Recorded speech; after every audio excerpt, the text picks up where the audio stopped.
Once again I welcome you to seminary classes. इस video में हम लोग क्लास 10 हिस्ट्री का chapter 5 the age of industrialisation, उसके टोटल 20 क्वेश्चन का सेट है, उसका detail analysis I am going to put forward before you.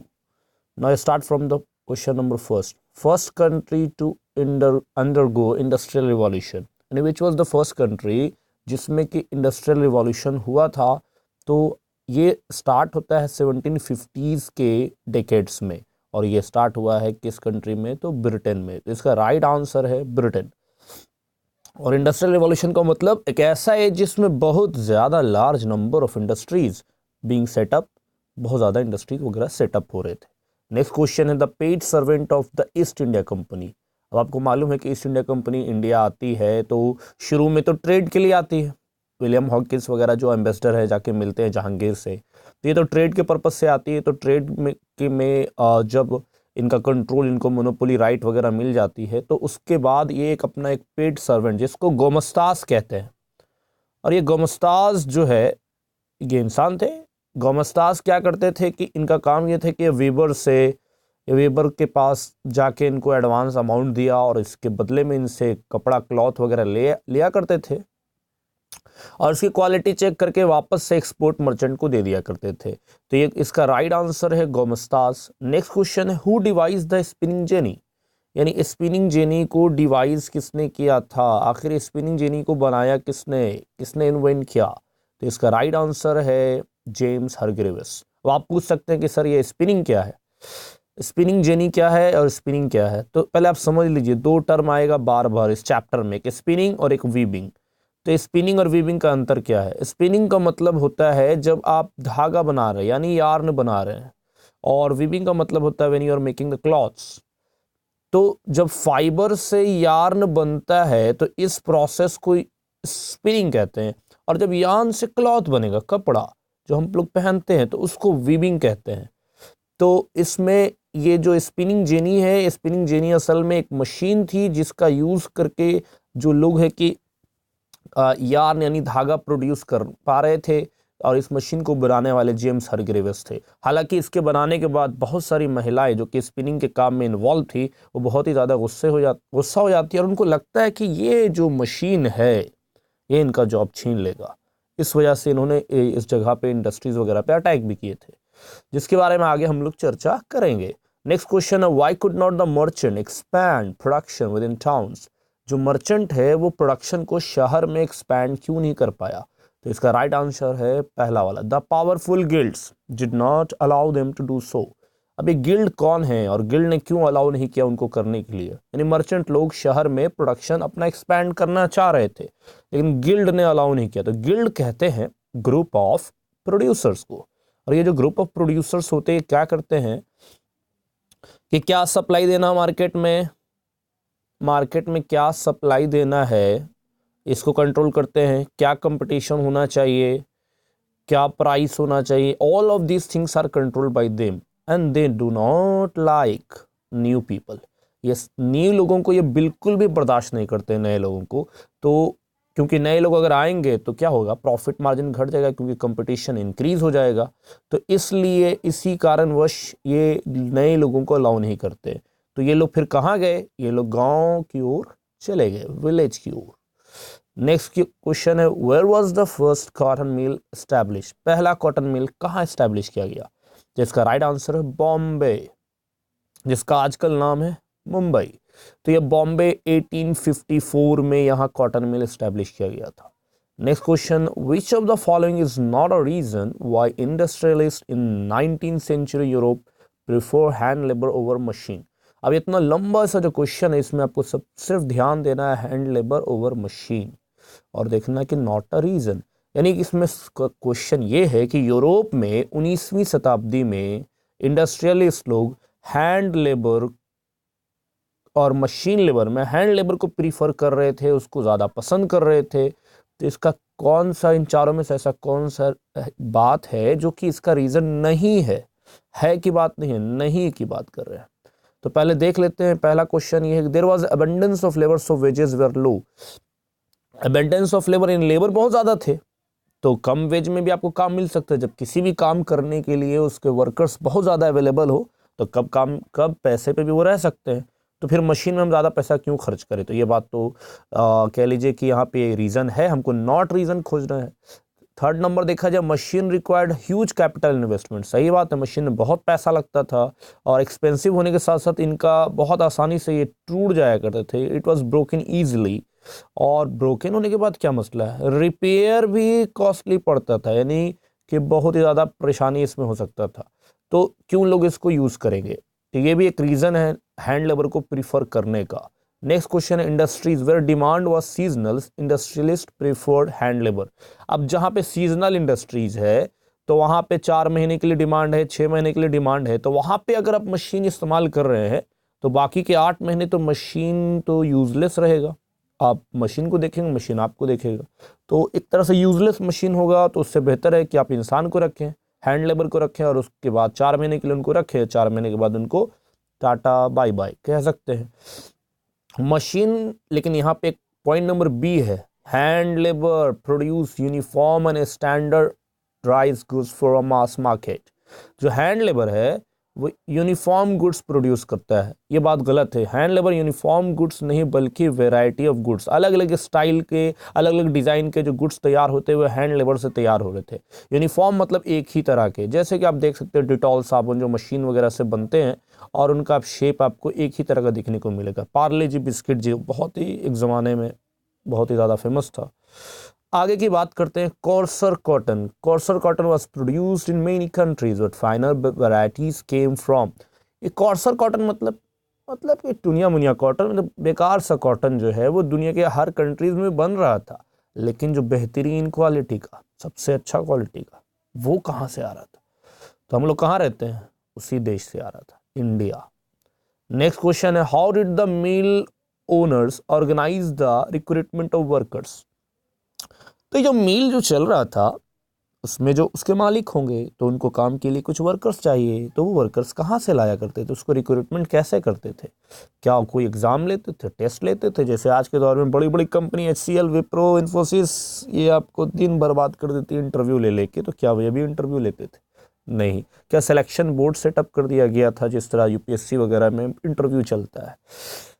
तो क्या फैमिली मेंबर्स को रिक्रूट किया जाता था, भाई भतीजा बात था। तो ये तीनों बात गलत है। इसका राइट आंसर है कि ये लोग एम्प्लॉयड होते थे जॉबर्स के द्वारा। जॉबर्स कौन होता था, जॉबर्स एक ट्रस्टेड वर्कर होता था, कंपनी में काम करने वाला ही बंदा होता था, बहुत ही पुराना होता था और ट्रस्टेड भी होता था। तो ये क्या करता था, अपने ही गाँव से कुछ लोगों को लाता था और उनको जॉब में दिला देता था और साथ साथ में घर वगैरह भी रहने के लिए देते था। तो क्या मतलब फ्री में करता था, नहीं, इसके बदले में ये कुछ पैसा भी लेता था और गिफ्ट और फेवर भी। आगे की बात करते हैं, who attacked the introduction of spinning jenny. Spinning jenny के बारे में पिछली बार हम बात कर चुके हैं कि जेम्स हॉर्गेविस ने इसको बनाया था। तो इसको अटैक किसने किया, महिलाओं ने अटैक किया। क्यों भाई, महिलाओं को अटैक करने की क्या जरूरत थी। कारण ये कि ज्यादातर महिलाएं विमेन स्पिनिंग इंडस्ट्री में थी और ये वो हाथ से ये काम कर रही थी। अब अचानक हुआ ये कि स्पिनिंग जेनी आ गए तो मशीन है, तो इसमें तो कम लोगों की ज़रूरत पड़ेगी, तो कई लोगों की जॉब हो जाएगी स्वाहा। तो इस वजह से ये लोग क्या हो गए, बहुत ही नाराज़ हो गए और इन्होंने जाके इस स्पिनिंग जेनी जहाँ पे इंट्रोड्यूस किया गया उस जगह पे जाके हमला बोल दिया। आगे की बात करते हैं, which pre colonial port connected India to Gulf countries and the Red Sea ports. इसमें से कौन सा पोर्ट है, प्री कॉलोनियल पोर्ट के बारे में बात करते हैं। कॉलोनियल मतलब ब्रिटिश राज, प्री मतलब ब्रिटिश लोगों के आने से पहले जो पोर्ट था, यानी अंग्रेज़ों का मनहूस चेहरा वो अपना यहाँ लेके आए हैं, उससे पहले जो सिस्टम था। इंडिया कैसे कनेक्टेड होता है गल्फ कंट्रीज से और रेड सी पोर्ट से, किस पोर्ट के द्वारा हमारे यहाँ कनेक्शन होता है। तो आपको मालूम होना चाहिए कि जो हमारे यहाँ जो 2 पोर्ट था, जो प्री कॉलोनियल पोर्ट था, एक सूरत था और एक हुगली था, और साथ साथ मछलीपट्टनम भी था। लेकिन अंग्रेज़ों के आने के बाद बॉम्बे और कलकत्ता पे ज़्यादा ध्यान दिया जाने लगा। तो हुगली की बात करें और सूरत, अब यहाँ पे गल्फ कंट्रीज से कनेक्शन है। तो अगर इंडिया का मैप देखा जाए तो गल्फ कंट्रीज मतलब कि अरब कंट्रीज, ये सऊदी अरब वगैरह है। जैसे आप देखते हैं इंडिया से इधर इधर पाकिस्तान है और अफगानिस्तान है, फिर ईरान और इराक है, सीरिया है, नीचे में सऊदी अरब भी आ गया, फिर इधर यमन और कुवैत है। तो ये सारा जो गल्फ कंट्रीज है ये कनेक्टेड हुगली से तो नहीं हो सकता, हुगली तो बंगाल है तो इधर हो गया, बल्कि सूरत से ही था।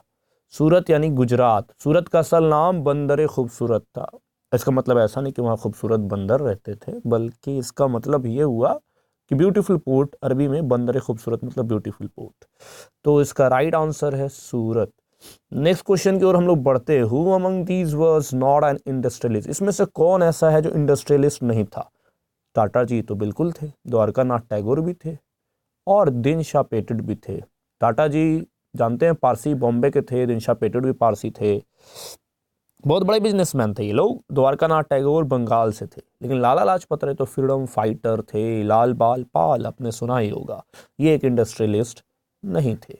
नेक्स्ट क्वेश्चन है, the image of baby was most commonly used to popularize baby products in India। अब बेबी प्रोडक्ट्स है, आपने नाम सुना होगा जॉनसन एंड जॉनसन फॉरर, तो आपकी मम्मी ने भी बात बचपन में आपको लगाया होगा। तो ये जो बेबी प्रोडक्ट है इसको पॉपुलराइज करने के लिए कोई ना कोई बेबी का तस्वीर रहता है। जैसे कि उस जमाने में कौन सा किसका तस्वीर लगाया जाता, तो उस टाइम पे कृष्णा जी की तस्वीर लगाई जाती थी और उनके बचपन का जो नाम होता है उनको कान्हा कहा जाता है, कान्हा जी। तो इसका यूज़ किया जा रहा था।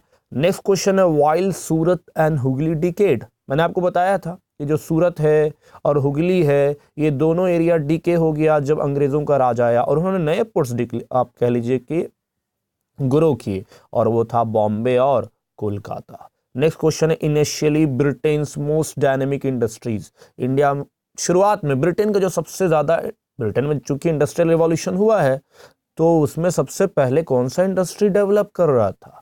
तो उसका राइट आंसर है कॉटन एंड मेटल्स। आगे बढ़ते हैं, fly shuttle is used for. अब चूंकि वीवर्स लोगों की हालत थोड़ी ख़राब हो चुकी थी और बहुत ज़्यादा बाहर से एक्सपोर्ट हो रहा था तो उसकी वजह से भी प्रॉब्लम था। अब एक मशीन इनके लिए रामबाण की तरह काम करता है, उसका नाम है फ्लाई शटल। और ये फ्लाई शटल एक ऐसी डिवाइस है जिसके द्वारा ये लोग वीविंग का काम करते हैं। अभी मैंने आपको एक मशीन का नाम बताया था स्पिनिंग जेनी, जिसके द्वारा स्पिनिंग किया जाता था, लेकिन फ्लाई शटल के द्वारा वीविंग किया जाता था। तो ये वीवर्स के लिए बहुत ही बेहतरीन साबित हुआ और इसका यूज करके वीविंग किया जाता। तो इसका आंसर है weaving. Next question, why were there frequent clashes between gomastha and the weavers. आखिर गोमस्ता और वीवर्स के बीच में बार बार लड़ाई झगड़ा क्यों होता था? फ्रीक्वेंट मतलब बार बार, कारण क्या था? क्या वीवर्स फॉरेनर्स को हेट करते थे? बिल्कुल नहीं, यहाँ पे गोमस्ताज फॉरेनर नहीं थे। क्या गोमस्ताज ने वीवर्स को फोर्स किया कि एक डिक्टेटेड प्राइस से बेचा जाए? तो ये बात भी नहीं थी। असल बात क्या था कि gomasthas were outsider without long term social link with village. पहले अंग्रेजों से पहले सप्लाई मर्चेंट हुआ करते थे और वो लोकल लोग होते थे और उनको वहाँ के वीवर्स की हालात का पता अंदाज़ा था और उनके साथ वो रहमदिली से पेश आते थे। पैसा नहीं हुआ, कोई मान लीजिए कोई प्रॉब्लम है तो वो हेल्प भी करते थे। लेकिन ये तो बाहर से थे ना, गांव के नहीं हुआ करते थे, तो इनको कोई इनसे कोई लिंक नहीं था। कोई कह सकते हैं कि कोई लिंक नहीं है तो कोई लगाव नहीं, और जब भी मौका मिलता था ये अब लेट हो गया, प्रोडक्ट सप्लाई डिले हुआ, तो उसके बदले में ये लोग क्या करते थे, आर्मी लेके चले जाते थे, फौज लेके चले आए, पुलिस लेके चले आए और इनको मारना पीटना स्टार्ट कर दिया। तो ये बार बार हिंसा होगी ही रहती थी और उसका कारण इनका सोशल लिंक ना होना था। नेक्स्ट क्वेश्चन है, हेनरी पटुल्लो। बताइए क्या नाम है Henry Patullo. An officer of East India Company was of the view. यही क्वेश्चन इस बार NTSE में भी पूछा गया है, मतलब national talent of search exam, national talent search exam. इसका क्वेश्चन ये है कि हेनरी पटुल्लो जो एक ईस्ट इंडिया कंपनी का ऑफिसर था उसका क्या ख्याल था? वो क्या मानता था कि इंडियंस कपड़ा नहीं बनाते हैं? बिल्कुल नहीं, ऐसा नहीं वो सोचता था। इंडियन लोगों को कपड़ा बनाने से बैन कर देना चाहिए, ऐसा भी नहीं सोचता था। Indian cloth is not better than that of England, बिल्कुल नहीं, बल्कि वो सोचता था कि Indian cloth is the best in the world. इसने कहा था एक जुमला कि भारत का क्लॉथ जो है, कॉटन इंडस्ट्री है, वो इतना ज़बरदस्त है कि दुनिया में कोई इसे रिप्लेस कर ही नहीं पाएगा। लेकिन अफसोस की बात वो गलत साबित हुआ। How did the Indian entrepreneurs arrange the capital. अब इंडिया में इंडस्ट्रीज वगैरह सेटअप होते हैं, इंडियन लोग भी हाथ लगाते हैं इसमें। तो ये जो एंटरप्रेन्योर्स है, यानी कि जो खुद से सेटअप करने वाले लोग हैं, जैसे आज के ज़माने में स्टार्टअप्स वगैरह होता है, तो उन्होंने जो खुद का स्टार्टअप क्रिएट किया होगा, इंडस्ट्री बनाया होगा, तो उसके लिए चाहिए पैसा, कौड़ी, कैपिटल। तो ये कैपिटल आया कैसे इनके पास? कुछ लोग चाइना ट्रेड कर रहे थे, सही जवाब। कुछ लोग बर्मा से ट्रेड कर रहे थे, बर्मा आप जान रहे हैं, यहाँ बांग्लादेश के पीछे जो बर्मा है, यहाँ से ट्रेड कर रहे थे। और कुछ लोग इंटरनल ट्रेड, इंडिया के एक पार्ट से दूसरे पार्ट, तीसरे पार्ट घूमते थे, और इससे जो पैसा आता था उसी से ये लोग अपना कैपिटल में मतलब कि इंतजाम कर लेते थे। तो इसका राइट आंसर है all of this. Next question है, जो jobber was an old trusted employ. अभी हम बात कर चुके हैं जॉबर के बारे में। एक ऐसा आदमी जो बूढ़ा है, ओल्ड मतलब पुराना है, ट्रस्टेड भी है, भरोसे के लायक है। तो वो क्या करता था? असल में ही ensure jobs to people of his village. वो अपने गांव के लोगों को जॉब दिलाने का प्रयास करता था, उनको जॉब देता था।